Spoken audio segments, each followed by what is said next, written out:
Pantry Kitchen. I'm Catherine, and today we're going to make butter tart squares. So what you want to get first is a 9x9 square pan. I've got it lined and sprayed very well with some non-stick cooking spray.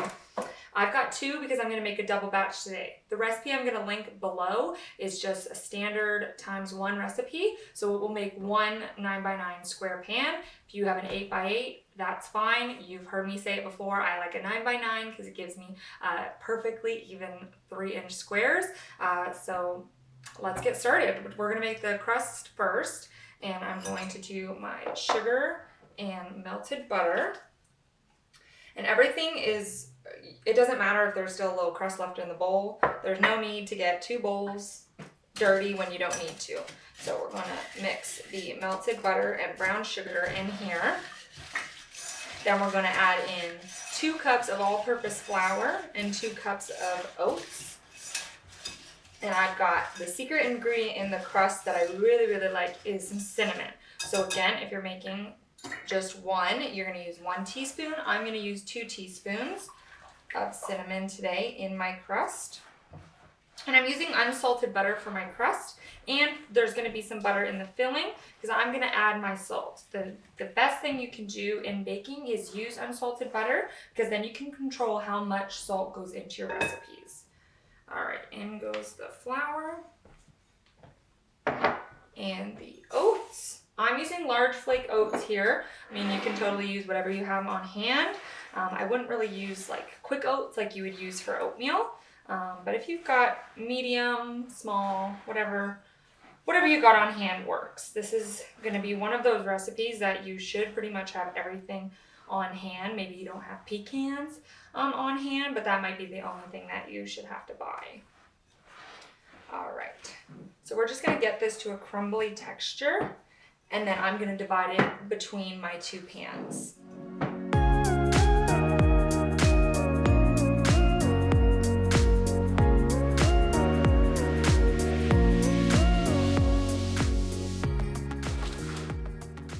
So I'm just going to put half this mixture in the bottom of my pan and just press it lightly in the bottom.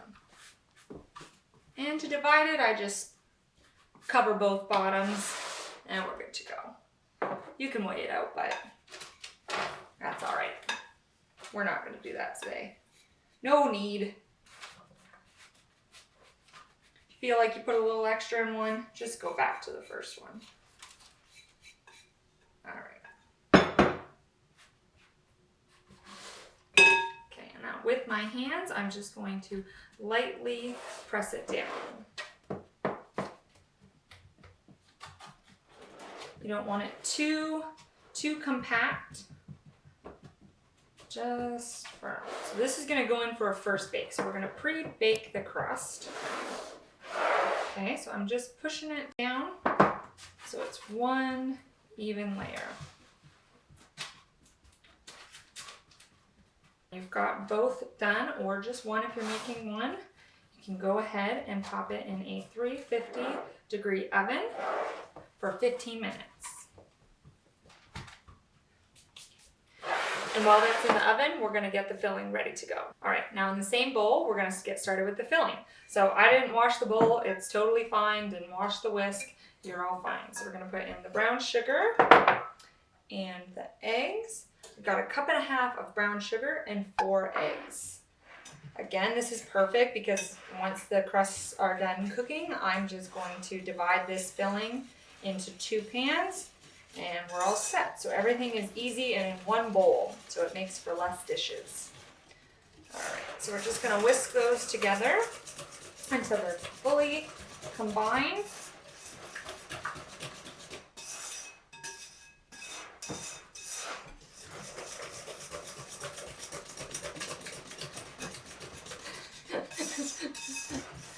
You're going to get a nice arm warmed up.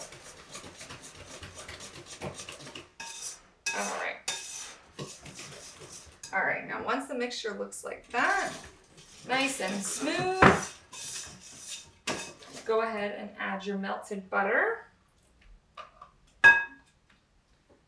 Make sure you get all of it in there because the butter is the best part. All right. whisk that in there, and I've got my vanilla extract and white vinegar going in. I find that the vinegar just helps it bake really evenly, especially for a butter tart recipe. The majority of them that you'll see, they do call for that. All right. Now I'm not going to add in my fixing. So I love these butter tart squares because they include chocolate, and everything in my opinion is better with chocolate. So I have a mixture of chocolate chips and chocolate chunks. I think that is great, and it gives a really, really gooey texture and a nice little chocolate bite when you eat it. And then I have chopped pecans. So in the recipe that I'm going to include down below, if you're going to do both, you would just do a half a cup of each, but I have a cup of each because I'm doubling the recipe. And then I've got real maple syrup. So the fixings I'm going to add in after I pour in the filling, so they're right on top so that they don't sink to the bottom. And then this is real maple syrup. So again, doubling it, I have 1 cup. This is not the time to pull out your Aunt Jemima. Okay, she's great on pancakes. She's not going to be great in here, okay? You got to use the real stuff, and quite frankly, it tastes way better. 2, it's better for you because it's real maple syrup.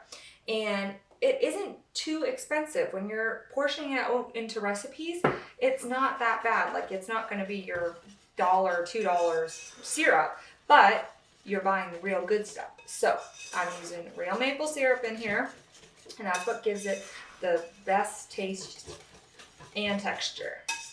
So once that's all mixed up, this is something that you can prep while the crust is finished baking. So I'm just going to put this aside, wait for it to come out, and then we can finish assembling.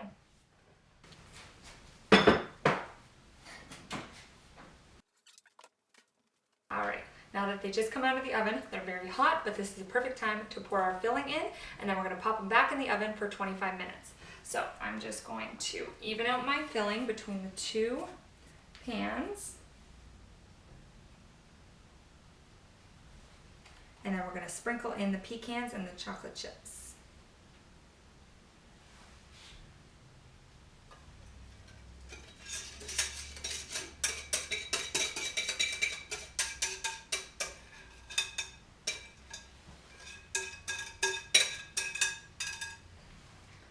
And I just kind of take my whisk, and if it didn't get to the corners, you can just kind of help it to the corners.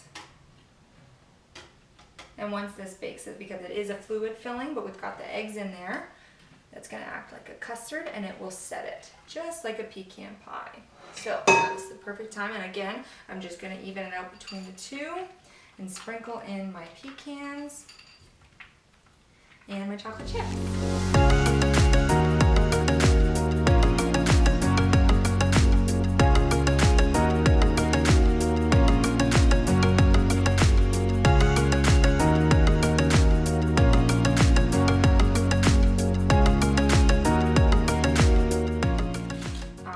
So now we're going to pop them back in the oven for another 25 minutes to bake.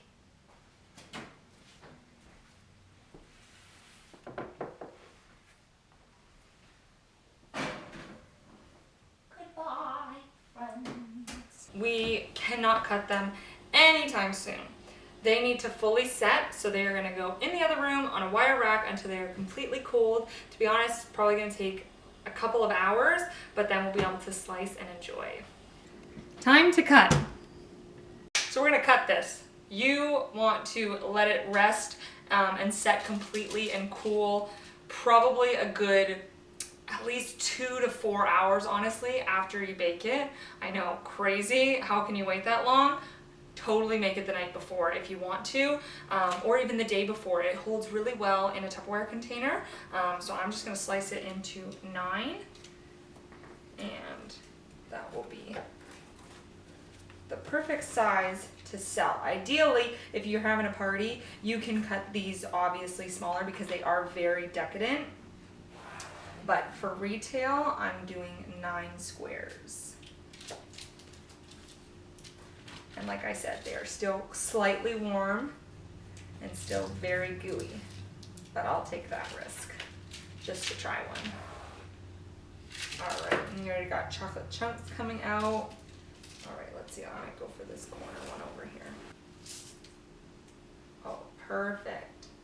And once it's completely set, this will be very portable, but right now it's still a little fragile, but something that I can't wait to dive into.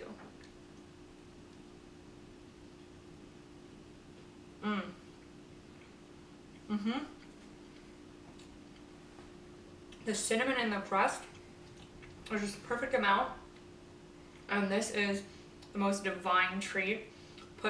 Have this warm scoop of vanilla ice cream. You will be the hostess with the mostest if you serve this. Be sure to like this video, guys, and subscribe so you never miss a new sweet treat. Smile lots. Bye, guys. All over my lips. No, you're good. You're clean. That was good? Mm-hmm. It's good? Yeah, Okay, this is really good. probably. Yeah. It's the calories for the day right there. No, not that many. No? Mm-mm.